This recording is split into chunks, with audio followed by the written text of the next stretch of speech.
Welcome back once again. Today to solve the new unit, I'm going to start with a brainstorm question.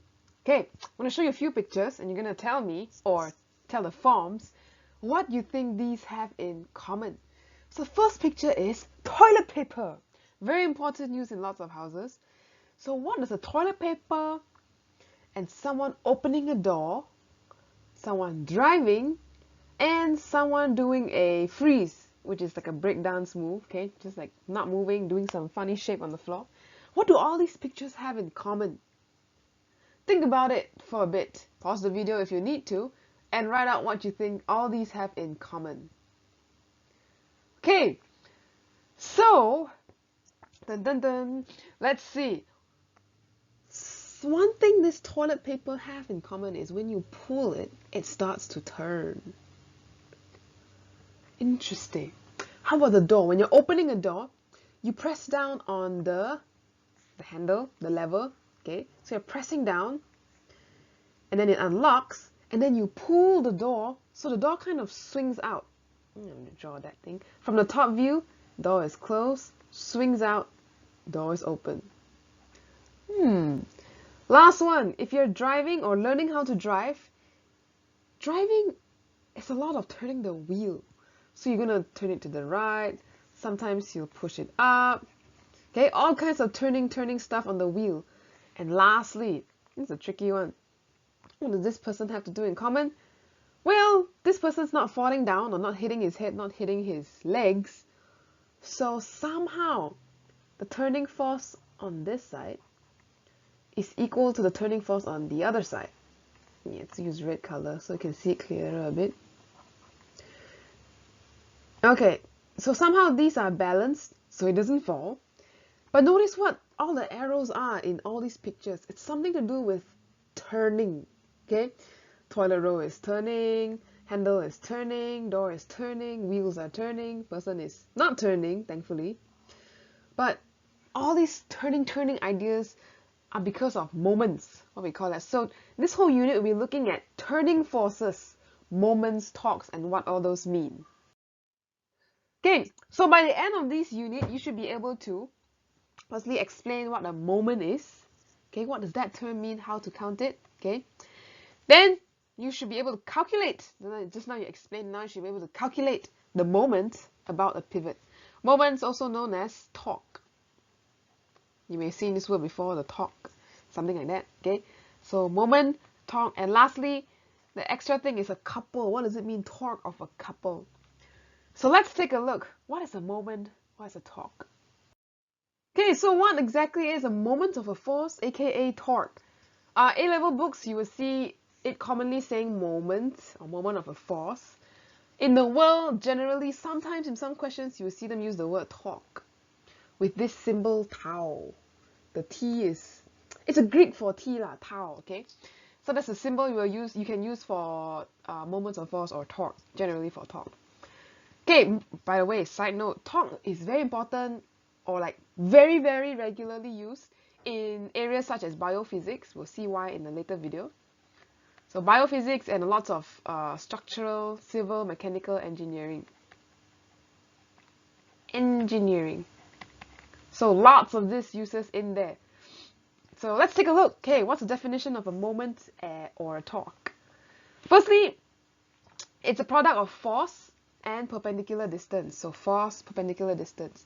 So you can say the formula is, for this case, torque equals to force times distance. Now don't forget, these are all vectors. They have a direction.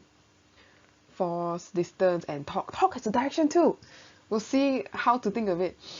And one last thing to add to the definition is, see, turning things are turning about something. Means for this pencil, if I hold this end, it's turning about my finger.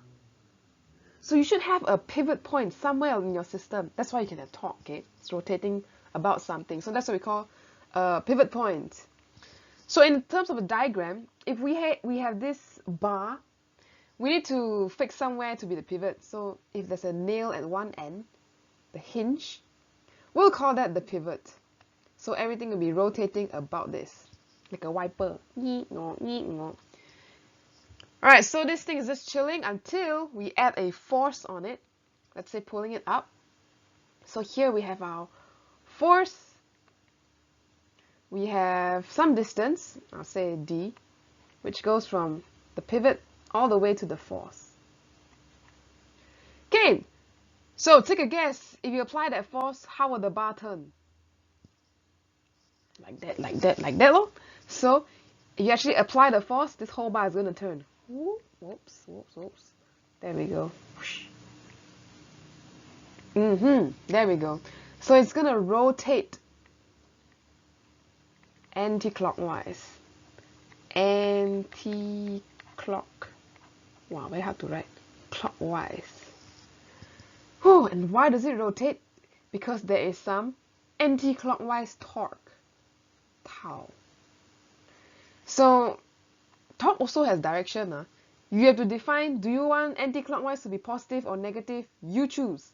In this case, it's only going anti-clockwise, so let's say this is positive tau. So anything rotating anti-clockwise is positive. Later we'll see why, because they have a lot of forces, so you need to know which one is positive, which one is negative. Okay, on the math side, if you look on the right, we don't really have the math powers to deal with vector multiplication yet. That would be, if you take maths, maybe in a later chapter, or if you're taking further maths, you will go into lots of these vector multiplication. But for us at this simple level, all we need to worry is torque is the force times distance.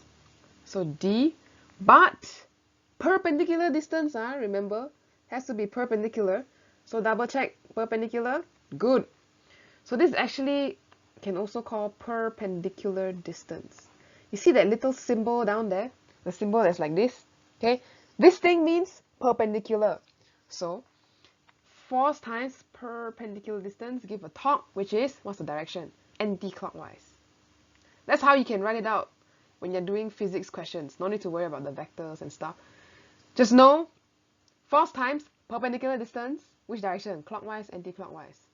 That's your direction. Okay, so let's take a look. What if the force is not perpendicular? How can we solve that? Okay, so just now we say force and perpendicular distance. But what if we have a force arrow F, it's a vector by the way, at some angle? It's not perpendicular anymore, there's some angle there. So there's two ways you can solve problems like these when the force is not perpendicular. Okay, if you can understand this basic principle, you can solve pretty much almost all kinds of torque and force problems. Okay, the first method is we have a distance D from here to here, but it's not perpendicular. So we need to find a perpendicular distance. So what you can do is you extend a line from the pivot. And now that line is right angle, and this is what we call perpendicular distance. Can we find that length? I'm pretty sure we can, because we have theta, we have D, and we have D perpendicular. So if you want to find your perpendicular distance, what you can do is use trigonometry. So let's see, sine opposite hypotenuse. So sine theta, d sine theta. So your perpendicular distance from the pivot to the force is d sine theta. Okay?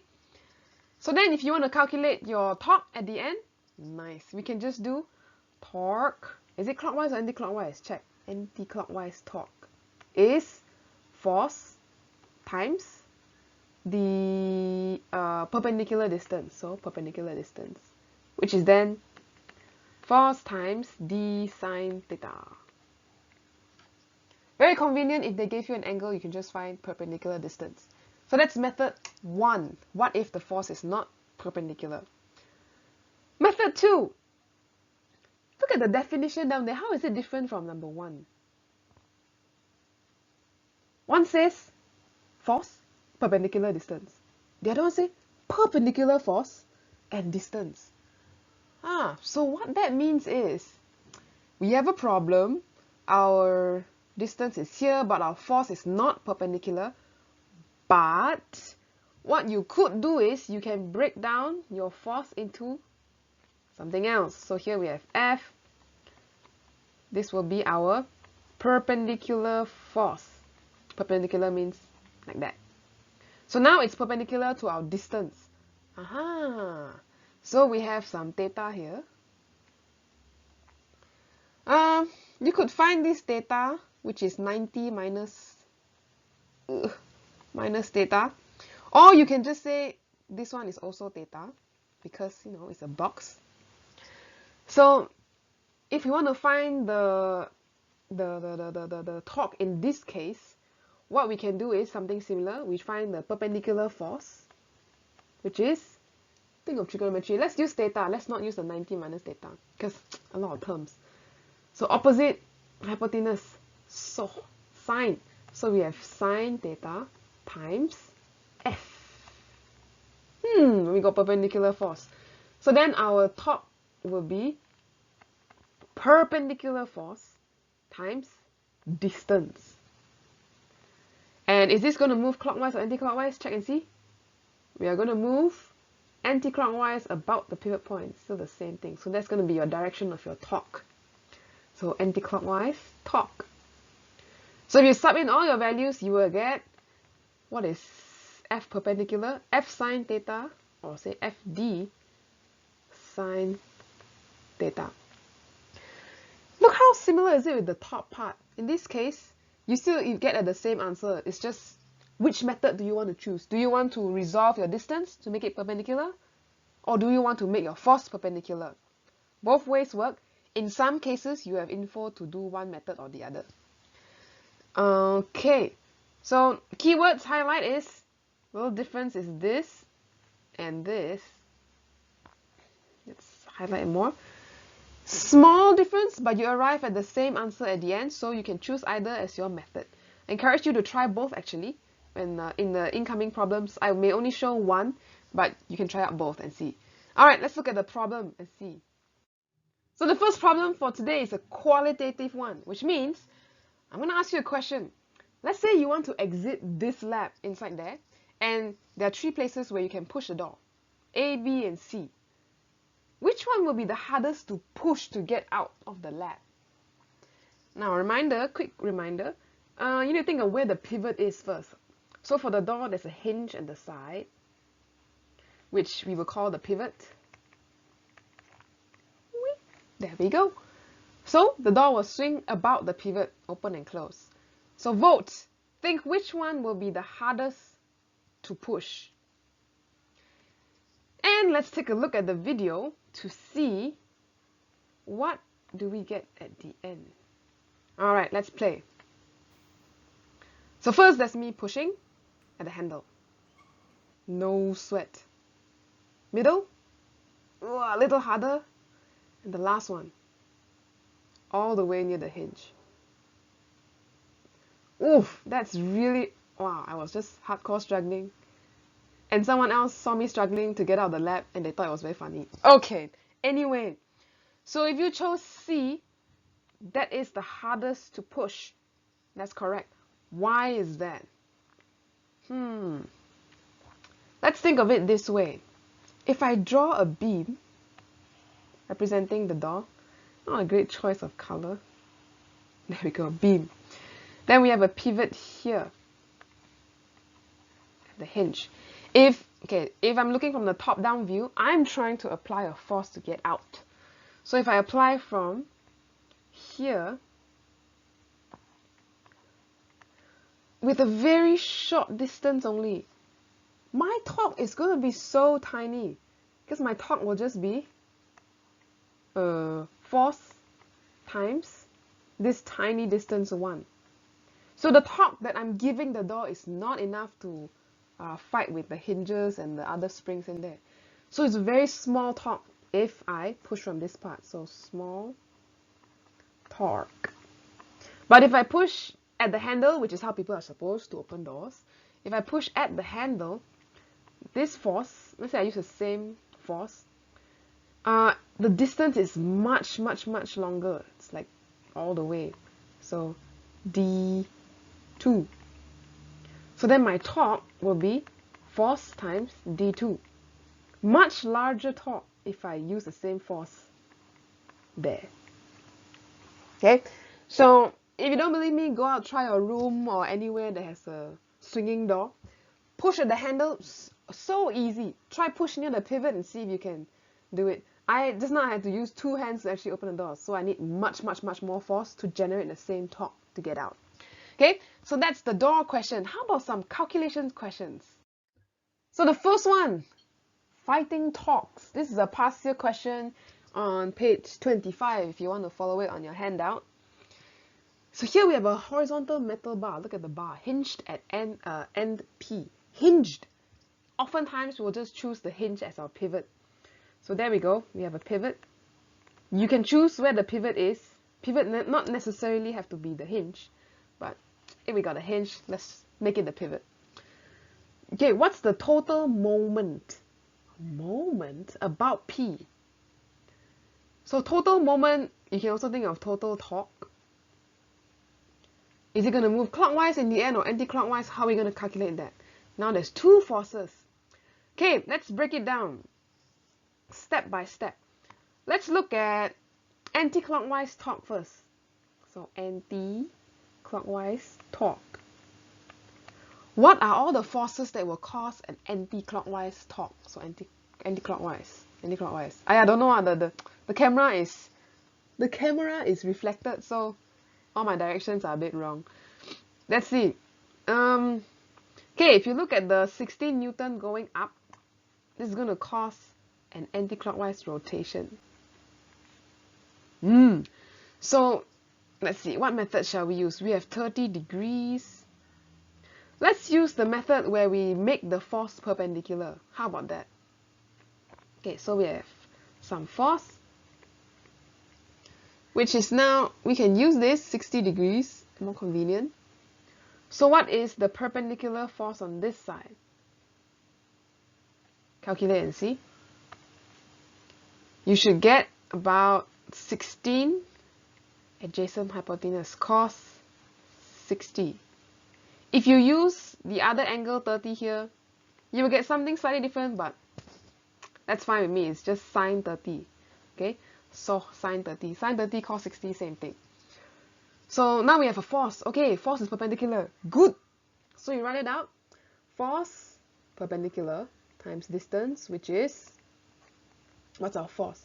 16 cos 60 times distance, 50 cm. Oh wait, don't write 50 cm. Torque has a unit. Newtons are already in meters, so let's change it all to meters for convenience. So 0.5 meters. Side note, this is in meters. Alright, so what do you get for your anti-clockwise torque? Grab a calculator and see. 16 cos 60 times 0.5. 4 what? What's the unit of torque? Think about unit of force and the unit of distance. Force, you can use the short form version, so newtons. Distance, meters. So Newton meters. Actually, the answer will be Newton meters. That's why you want to make it Newton meters. Okay, so there's going to be an anti-clockwise moment of 4 Newton meters. How about clockwise? Clockwise. What's the force that's going to push it clockwise? Check the diagram. So we have a 5 Newton pulling down. That's going to cause the bar to rotate. Okay, this is going to be the direction of torque because of that force. So, already perpendicular. Nice. Save us the trouble. So we already have a perpendicular force. So for this one, it will just be pretty straightforward. 5 Newton times the length, 0.5 meters or so. That will give us 5 times 0.5, 2.5 Newton meter. Here comes the last part. These torques are fighting, like arm wrestling almost. One say, let's go anti-clockwise by 4. The other one say, no, no, no, let's go clockwise by 2.5. Who's going to win in the end? The bigger one, of course. So, draw it out. You're going to have clockwise torque of 4 Newton meter. And let me rub off this pivot a bit. Clear up some space. Then you have a anti-clockwise torque. Total is only one force, so 2.5 Newton meter. Who's going to win? Of course, the bigger one. So bigger torque is going to win. Since that's the bigger one, let's say anti-clockwise is positive and clockwise is negative. So the sum, total moment, you can say, total moment will be everything that is anti-clockwise. So 4 is 4 Newton meter. I should put a sign inside there for you. Okay, plus, add together, anti-clockwise is minus, so minus 2.5. So 4 minus 2.5, 1.5 lah. I just check and see. 1.5, that's right. So you should have 1.5 Newton meter. It's positive, and positive means going which direction again? Anti-clockwise. So this is 1.5 anti-clockwise because it is positive. So the directions matter. Just remember that. Clockwise, anti-clockwise, you choose where you want to be positive, where you want to be negative. Let's look at a slightly more interesting example of trailers and cabs. Ooh, look at that. It's an application question if you look at the picture now. So the question is, a trailer is attached to a cab at X. What is the upward force at X by the cab on the trailer? What's happening? Okay, let me try to make, let's say this my hand is the cab. Actually, no, let's put this side. My hand is the cab and this is the trailer. I just hook the trailer on top of my hand. And then the trailer will pull. Okay, so the hook is that black part there. It's going to hook, there's a hole in the trailer and it's going to hook it. So there's going to be a force at X. This, like that. Some force lah, upwards force. What to call it? F lah, F. What's the upward force? Okay.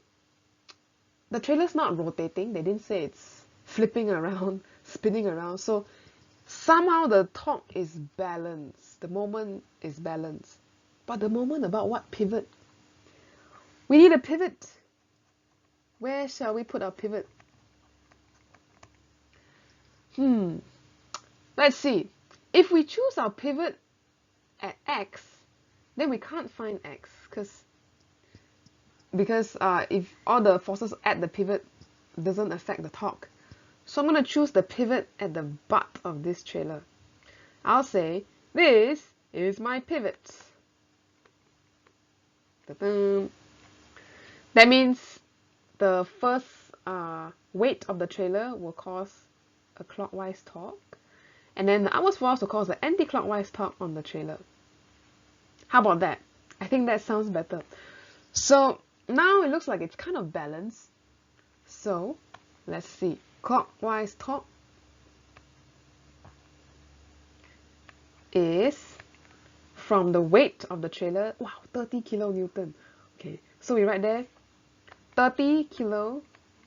Kilo is what? Times 10 to the 3. Kilonewton times distance from the pivot. So 0.1, oh sorry, 10 meters. I thought that was in cm. So 10 meters. What's that torque? So 30 times 3 times 10. Wow, that's a very big torque. 300 times 10 to the 3 Newton meter. Then how about anti-clockwise torque? So anti-clockwise is because of that force. Do we know the force? No, we don't know the force. But we do know it's perpendicular, so that saves us some trouble. No need sines and cosines. So force times distance. So we have force times the distance in total is 20 meters. So just 20 F. Now they both torques have to be balanced because the trailer is just steady chilling. So you can say the clockwise torque equals to anti-clockwise torque. And you equate both equations together. Let's draw a line. Oh, that's a very bad line. Oh my goodness. Line. There we go. So what's clockwise? We have 300 times 10 to the 3 equals to 20F. It's kind of like the equilibrium problem already, but never mind, give you a head start. So then your force at the end will be 300 times 3 divided by 20. So you should get about 15 kilonewton. So 15 times 10 to the 3 Newton. Okay, so that's the force that's acting up on X. Some of you are saying, where's the negative positive sign, miss? I thought you said got negative positive one. Yeah, you can still do negative positive. I just shortcut a bit. Let's say if you want clockwise to be positive, anti-clockwise to be negative, then you can say the total moment is 0 because it's not moving. So your clockwise is, what's the clockwise torque again? 30 times 10 to the 3 times 10 meters. Then the anti-clockwise one is minus, so you F times 20. This is basically the step before this one. I just didn't write it out. Okay? If you want to think of the negative, positive, one will be positive, one will be negative. 0, why is there a 0? Because, oops, total moment is 0. Total moment means nothing is rotating around, it's not flipping up or flipping down. So there's no flip. No flipping, yo. Okay, so that's how you can try out questions like this. So go and try out the practice questions when they're posted to play around with all kinds of talk and see how you can think of different situations and apply these basic formulas. Before I want to end the video, I want to just show you a very quick summary of the type of systems they are so you don't panic when you see them because they're all the same thing. Okay, the first one is the seesaw system. Maybe the pivot's right in the middle. Okay, you may have done this experiment in lab before where you have a knife edge, then you press on both sides, balancing. Okay, this is the pivot. Then you can have forces on either side, either pushing down or pushing up. Doesn't matter, it could be up or down, but I'll just push it down for you to see. Okay, so pivots in between two forces. Then there's one where, like we looked at just now, you have a pivot at one end, fixed at one end, and you can have a force pulling up on one and then down on the other. This is kind of like wheelbarrow when you're trying to lift something heavy, like lift a heavy box here. Then you pull up with your hand. Yeah, that's one example. The third type, or the ones you can see, is you're trying to pull in the middle up, and there's some heavy force due to weight of an object at the back, or another force lah. Just examples. Okay, so these are different types. Pivots moving around, but same idea. Clockwise, anti-clockwise, who's stronger?